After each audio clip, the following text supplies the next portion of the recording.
कहानी स्नेह की आवाज़। भगवान तो मेरे लिए काल्पनिक है, तुम तो उसका यथार्थ रूप हो माँ। मेरे हृदय में तुम्हारा जो स्थान है उस पर कभी दूसरे का आधिपत्य हो ही नहीं सकता। फिर तुमने मुझ पर से अधिकार का साया क्यों समेट लिया, क्यों इतना पराया बना दिया? बताओ माँ। कड़कड़ाती ठंड, ऊपर से कोहरे की पल्लवित काया ने सूर्य की रश्मियों को अपने जिस्म में समेट शीत ऋतु का अति शीतल रूप धरा पर बिखेर रही थी। सुबह के 8 बजने को थे, लेकिन घर के सभी सदस्य ने स्वयं को रजाई के आगोश में यूं छिपा रखा था जैसे कोई कंजूस अपने खजाने को। जाग चुकी थी तो केवल वे 2 आंखें जो पिछले 35 वर्षों से अपने इस घर को पृथ्वी का स्वर्ग बनाने हेतु सदैव ललायत रहती है। और इसी लालसा के चलते कई अवसर ऐसे भी आते हैं जब उन आँखों को रात्रि में भी विश्राम नसीब नहीं होता, फिर भी वे खुश ही रहती, क्योंकि ये घर उसका अपना है, इस घर के लोग भी उसके अपने हैं। उनके लिए इन आँखों या इस शरीर को थोड़ा कष्ट हो भी गया तो क्या, इससे घर में सुख शांति तो है। घर में सुख शांति का ध्यान रखने वाली इस शख्सियत का नाम भी शांति ही है। रोज़ की तरह आज भी शांति की आंखें अपने नियत समय पर ही खुल चुकी थीं, किंतु पिछले 4 दिनों से आ रहे बुखार के कारण शरीर बिस्तर छोड़ने के काबिल नहीं था। शारीरिक कमजोरी से कहीं ज़्यादा उसे खुद को असहाय समझने की मानसिक यंत्रता विचलित कर रही थी। रुखाईपूर्ण स्वरूप में उसने करीब सो रहे पति को आवाज़ दी, नमन के पापा, ओ नमन के पापा। शांति की आवाज़ वापस लौट आई। शारीरिक बेबसी आंसू बन आंखों का सहारा ले गालों पर लुढ़कने लगे। पिछले 2 घंटे से चाय पीने की तलब ने अब उग्र रूप धारण कर लिया था। आंखों में आंसुओं के साथ अब अतीत की यादें भी उभरने लगीं। उन सलाई को हाथ से खींच एक ओर पटकते हुए नमन खींचा था, ओह माँ, कितनी बार कहूँ आपसे कि इस तरह सुबह से रात 11 बजे तक काम मत किया करो। जब देखो तब काम ही काम। कुछ नहीं मिला तो ऊन सिलाई लेकर बैठ गई। बाज़ार में ढेर सारे स्वेटर मिलते हैं, ख़रीद लाएंगे। कुछ तो अपनी तबीयत का ख्याल रखा करो। पहले ही आंखें कमज़ोर, दमा, स्पॉन्डिलाइटिस और न जाने क्या क्या है। और स्वयं माँ की गोद में सिर रख आराम से लेट गया, जैसे कोई 4 माह का बच्चा हो। चल हट, इतना बड़ा हो गया है तब भी दिन भर छोटे बच्चों की तरह पीछे लगा रहता है। जा अपना काम कर, मुझे भी अपना काम करने दे।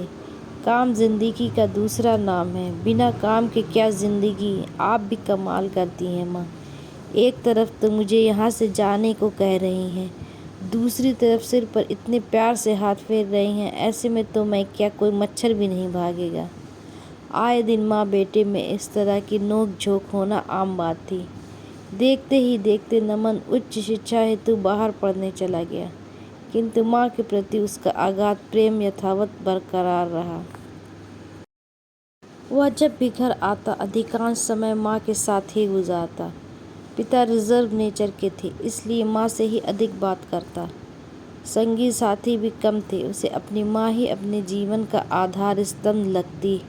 उसे लगता इस दुनिया में उसकी माँ से श्रेष्ठ कोई है ही नहीं। इस बार हॉस्टल से आते ही इतनी रात गए बर्तनों की आवाज़ सुन अपने बैग को गुस्से में उसने एक ओर पटका। वह बिना जूता खोले ही किचन में जा माँ को बर्तन मांजता देख बिना किसी औपचारिकता के चीख उठा, क्या ज़रूरत है इतनी रात गए बर्तन मांजने की? अरे बेटा, तू आ गया, चल बैठ। मैं अभी आई, काम वाली बाई छुट्टी पर है, बस इसलिए थोड़े से बर्तन थे, वो साफ़ कर रही थी। कुछ भी हो, आप काम नहीं करोगे। इतना कह अपने दोनों हाथों से माँ को एक ओर खड़ा कर वह खुद बर्तन मांजने में जुट गया। अच्छा बाबा, बर्तन नहीं मांजूंगी, तुम पहले हाथ मुँह धोकर खाना खा लो। भगवान तो मेरे लिए काल्पनिक है, तुम तो उसका यथार्थ रूप हो माँ। मेरे हृदय में तुम्हारा जो स्थान है उस पर कभी दूसरे का आधिपत्य हो ही नहीं सकता। फिर तुमने मुझ पर से अधिकार का साया क्यों समेट लिया, क्यों इतना पराया बना दिया? बताओ माँ। कड़कड़ाती ठंड, ऊपर से कोहरे की पल्लवित काया ने सूर्य की रश्मियों को अपने जिस्म में समेट शीत ऋतु का अति शीतल रूप धरा पर बिखेर रही थी। सुबह के 8 बजने को थे, लेकिन घर के सभी सदस्यों ने स्वयं को रजाई के आगोश में यूं छिपा रखा था जैसे कोई कंजूस अपने खजाने को। जाग चुकी थी तो केवल वे 2 आँखें जो पिछले 35 वर्षों से अपने इस घर को पृथ्वी के स्वर्ग बनाने हेतु सदैव ललायत रही है। और इसी लालसा के चलते कई अवसर ऐसे भी आते हैं जब उन आँखों को रात्रि में भी विश्राम नसीब नहीं होता, फिर भी वे खुश ही रहती, क्योंकि ये घर उसका अपना है, इस घर के लोग भी उसके अपने हैं। उनके लिए इन आँखों का इस शरीर को थोड़ा कष्ट हो भी गया तो क्या, इससे रखने वाली इस शख्सियत का नाम भी शांति ही है। रोज़ की तरह आज भी शांति की आँखों में अपने नियत समय पर ही खुल चुकी थी, किंतु पिछले 4 दिनों से आ रहे बुखार के कारण शरीर बिस्तर को छोड़ने के काबिल नहीं था। शारीरिक कमजोरी से कहीं ज़्यादा उसे खुद को असहाय समझने की मानसिक स्वतंत्रता विचलित कर रही थी। रुखाईपूर्ण स्वरूप में उसने करीब सो रहे पति को आवाज़ दी, नमन के पापा, ओह क्या ज़रूरत है इतनी रात गए बर्तन मांजने की। अरे बेटा तू आ गया, चल बैठ, मैं अभी आई। काम वाली बाई छुट्टी पर है, बस इसलिए थोड़े से बर्तन थे, वे वो साफ़ कर रही थी। कुछ भी हो, आप काम नहीं करोगी। इतना कह अपने दोनों हाथों से माँ को एक ओर खड़ा कर खुद बर्तन मांजने में जुट गया। अच्छा बाबा, बर्तन नहीं मांजोगी, तुम पहले हाथ मुँह धोकर खाना खा लो। नहीं खाना है मुझे खाना वाना, मैं घर में नहीं रहूँ तो तुम्हारे जो जी में आए वही करती हूँ। पापा की तो आपके स्वास्थ्य से कोई मतलब नहीं है, उन्हें तो बस समय पर सब चीज़ें तैयार चाहिए, इसी भय से आप वक्त बेवक्त जुट जाती हो काम में। शांति के लाख मना करने के बावजूद नमन बर्तन मांजता रहा। शांति की आंखें वात्सल्य के आंसुओं से सराबोर हो गई। बेटे का इस तरह बर्तन मांजना उसे दुखी अवश्य कर गया, किंतु उस कार्य में उसे अपने प्रति नमन की असीम प्रेम झलक दिखाई पड़ रही थी। इस झलक की ललसा हर माँ को होती है, जो माँ के हृदय को अपरिमित सुख का एहसास कराती है।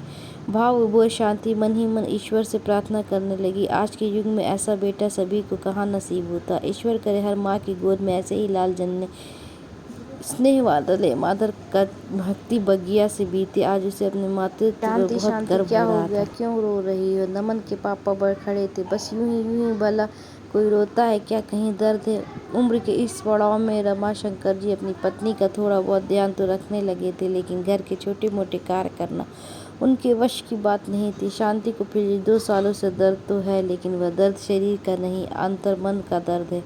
उदार स्वभाव ने उसके दिल को बहुत बड़ा कर दिया था, सब कुछ उसमें समा जाता। किसी से कुछ न कहने की अपनी पुरानी आदत पर वह आज भी कायम थी। रमाशंकर जी के ज़्यादा जोर देने पर उन्होंने कहा, मुझे चाय पीनी थी, इतनी सी बात के लिए रो रही हो? अच्छा बचपना है। नमन ओ नमन की आवाज़ लगाते रमाशंकर जी ने नमन के कमरे की ओर रुख किया। क्या है पापा? एक उन्नी सी आवाज़ आई। देखता नहीं सुबह के 8 बजे हैं, अभी तक चाय नहीं बनी है। नमन ने रजाई हटा घड़ी की ओर देखा। 8:15 हो रहे थे। सच में आज बहुत देर हो गई। माँ को तो सुबह 6 बजे ही चाय पीने की आदत है। वह मन ही मन बुदबुदाया और हाथ धो सीधे किचन में जा चाय बनाने लगा। उसे चाय बनाता देख रमाशंकर जी पुनः चीखे, तू चाय बना रहा है? बहू को क्या हो गया? क्या 10 बजे तक सोती ही रहेगी? पिता से ज़्यादा बात ना करना नमन की पुरानी आदत थी। वह उनसे बिना कुछ कहे एक कप चाय उन्हें पकड़ा, एक कप चाय और बिस्किट ले माँ के कमरे में पहुँच गया। माँ की सूजी हुई आंखें देख उसे एहसास हो गया कि माँ बहुत रोई है। क्या हो गया माँ? आज तुम्हारी आंखें बहुत सूजी हुई हैं, लगता है बहुत रोई हो। तबीयत ठीक नहीं है क्या? नहीं नहीं, ऐसी कोई बात नहीं है, कहते हुए शांति की आवाज़ भर्रा गई।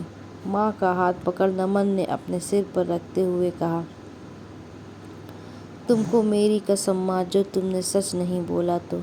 नमन की कसम से शांति को एहसास हुआ कि छोटी छोटी बातों के लिए रोकर उसने बहुत बड़ी गलती की है। अब वह कैसे कहे कि जब से सुरीना घर में आई है तब से नमन पहले वाला नमन नहीं रहा। मैं काम करूं या ना करूं, समय पर खाऊं या ना सोऊं, इसकी उसे अब कोई विशेष चिंता नहीं रही। अब तो वह बड़ा हो गया है, शादी हो गई, एक बेटा भी है, अब माँ की क्या ज़रूरत है। इन्हीं भावनाओं के दोबारा अंतस में उभरने के कारण शांति की रुलाई पुनः फूट पड़ी। माँ को रोता देख नमन भी फूट फूट कर बच्चों की तरह माँ की गोद में सिर रख कर रोने लगा। रूंधे गले से उसने कहना प्रारंभ किया, माँ मत रो, मैं सब जानता हूँ। تم کیوں رو رہی ہو؟ مجھے غلط مت سمجھو ماں، میں دیکھ رہا ہوں جب سے میری شادی ہوئی ہے تم مجھ سے کھچی کھچی رہتی ہو۔ نہ وہ پیار، نہ وہ دلار، نہ ڈانٹ پھٹکار، نہ پہلے جیسی پوچھ تاچھ کہ میں کہاں جا رہا ہوں، کیا کر رہا ہوں۔ ان سب سے تم کو کوئی مطلب ہی نہیں رہا۔ تمہارے اس ویوہار نے مجھے اندر سے کتنا دکھی کر دیا ہے تم نہیں سمجھ سکتی۔ بھگوان تو میرے لیے کالپنک ہے، تم تو اس کا یتھارتھ روپ ہو ماں۔ میرے ہردے میں تمہارا جو استھان ہے اس پر کبھی دوسرے کا آدھپتیہ ہو ہی نہیں سکتا۔ پھر تم نے مجھ پر سے ادھیکار کا سایہ کیوں سمیٹ لیا، کیوں اتنا پرایا بنا دیا؟ بتاؤ ماں، مجھے معلوم ہے تم کچھ نہیں بولو گی۔ تمہارے من کی ویتھا آج میں ہی بیاں کر دیتا ہوں۔ میں اپنی بڑھتی ہوئی ذمہ داریوں کے کارن تمہیں پہلے جتنا سمے نہیں دے پا رہا ہوں۔ محسوس کر کے تو دیکھو، میں آج بھی تمہارے ارد گرد ہی ہوں، بس میرا روپ سورینا اور تمہارے پوتے نے لے لیا ہے۔ پاپا ریٹائر ہو گئے ہیں، گھر کی ویوستھا سچارو روپ سے چلے اس لیے مجھے بھی اپنے کام پر دھیان و سمے دینا بہت ضروری ہے۔ تم نے ہی تو سکھایا ہے ماں کہ زندگی کا دوسرا نام ہے، اور ماں میرے دل پہ ماں بیٹے دونوں کی آنکھوں سے اشروں کی اورل دھارا بہہ رہی تھی۔ شانتی اب تک اپنے بیٹے کو الہڑ تتھا ناسمجھ ہی سمجھتی تھی، کنتو آج اسے احساس ہو گیا کہ اس سے زیادہ اس کا بیٹا سمجھدار ہے۔ تبھی تو اس نے من کی ویتھا کو جس کا تس اپنے سور میں پرگٹ کر ایک سویم کی بھاوناؤں کو بھی سارتھک آکار پردان کر کتنے بہترین طریقے سے اس کے سمکش پرستت کیا ہے۔ اپنے ماترتو کو وہ دھنیہ سمجھتی ہوئی خود کی سوچ پر گلانی محسوس کر رہی تھی، کنتو نمن کے آنسوؤں و وچاروں نے اس کے اندر کے سارے اوساد دھو دیے تھے۔ بیمار اوستھا میں بھی اسے اب نو اسفورتی و نو جیون کا آبھاس ہو رہا تھا۔ اس نے اتیت کی طرح نمن کے بالوں میں ہاتھ پھیرا، ڈانٹتے ہوئے کہا، کر رینا اپنی بک بک پوری؟ جا پہلے سورینا کو ڈاکٹر کو دکھا لا۔ شانتی جو اب تک سویم کو جینے کی کلا میں پارنگت مانتی تھی، آج احساس ہوا کہ اس سے